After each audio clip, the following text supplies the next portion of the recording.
Alors dans cette vidéo, on va voir comment vous allez pouvoir apprendre l'anglais tout en vous amusant. Parce qu'en fait, le problème, il est bien là. On se souvient tous des cours d'anglais à l'école où on s'ennuyait à mourir. On nous faisait lire des textes inintéressants au possible sur des découvertes scientifiques, des histoires dont on n'avait absolument rien à faire, etc., etc. On se souvient, moi à l'époque, c'était le lecteur de cassette comme ça où on entendait des conversations à propos de personnes dont on ne savait pas qui ils étaient, on ne s'intéressait pas du tout à ça.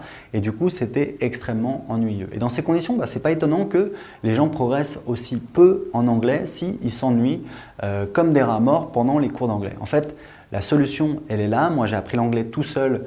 J'ai commencé en fait quand j'avais 24 ans parce que je me suis dit que pour ma carrière, ce serait vraiment quelque chose de bénéfique. Et 10 ans plus tard, je parle parfaitement anglais. J'ai vécu 2 ans en Australie et je vais souvent aux États-Unis pour me former. Donc, effectivement, c'était une bonne idée. Et comment j'ai appris l'anglais? C'est parce qu'en fait, je me suis dit dès le départ que voilà, j'allais apprendre l'anglais à mon rythme et surtout, j'allais trouver des moyens d'apprendre l'anglais en m'amusant et que ça allait être la clé. Donc, évidemment, il y a des trucs où on ne peut pas trop s'amuser, par exemple la grammaire, même s'il y a des moyens pour réduire un petit peu la casse, mais il y a plein de moyens pour apprendre l'anglais en s'amusant. Vous avez par exemple le fait de regarder tout ce qui est des livres, des films, des séries, des documentaires en anglais. Il y en a énormément. Les anglo-saxons et tout particulièrement les américains sont de gros producteurs de séries télé, de films et vous pouvez les regarder en version originale sous-titrée en anglais. C'est ce que je vous recommande de faire parce que vous allez découvrir de nouveaux mots que vous allez apprendre petit à petit. Il y a bien évidemment alors, tout ce qui est culture. Moi, je sais que quand j'ai commencé à apprendre l'anglais, j'avais dit à une amie, voilà, c'est super parce que j'ai l'impression de découvrir toute une culture. Et elle me disait, mais les Américains, ils n'ont pas de culture. Et j'y ai réfléchi plus tard et je me suis dit, ça m'a fait rigoler. Je me suis dit, mais attendez, on va voir des films hollywoodiens, on écoute de la musique américaine, on va bouffer au McDo, on met des Nike, etc., etc. Donc en fait, en France, du moins, on est très proche de la culture américaine, que ça nous plaise ou non. On est des pays occidentaux, on partage énormément de choses et il y a énormément de choses à voir dans la culture américaine, anglo-saxonne. Il y a tous les films, toutes les séries.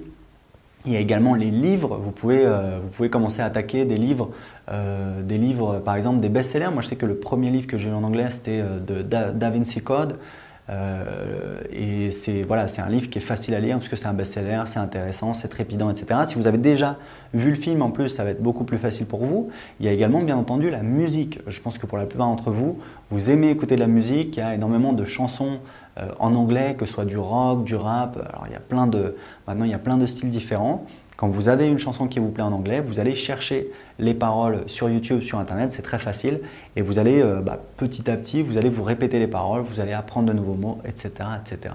Il y a également les jeux. Si vous êtes quelqu'un qui aimait jouer sur les consoles ou sur les ordinateurs, vous pouvez passer tout ça en anglais. Vous pouvez passer votre iPad, votre tablette, votre smartphone, vous pouvez le passer en anglais. Ça va vous obliger à apprendre. C'est vraiment des mots de base, c'est pas très compliqué. Il y a le fait, si vous avez un hobby, si vous aimez, je ne sais pas moi, peut-être l'aviation, la pêche, le foot, le sport, les voitures, plutôt que d'aller sur des sites en français, allez sur des sites en anglais où vous allez apprendre sans même vous en rendre compte. Et si vous n'aimez pas particulièrement, si vous n'avez pas un hobby en particulier, mais que vous vous intéressez par exemple aux news, vous allez sur Google News, vous sélectionnez l'édition américaine ou anglaise ou australienne.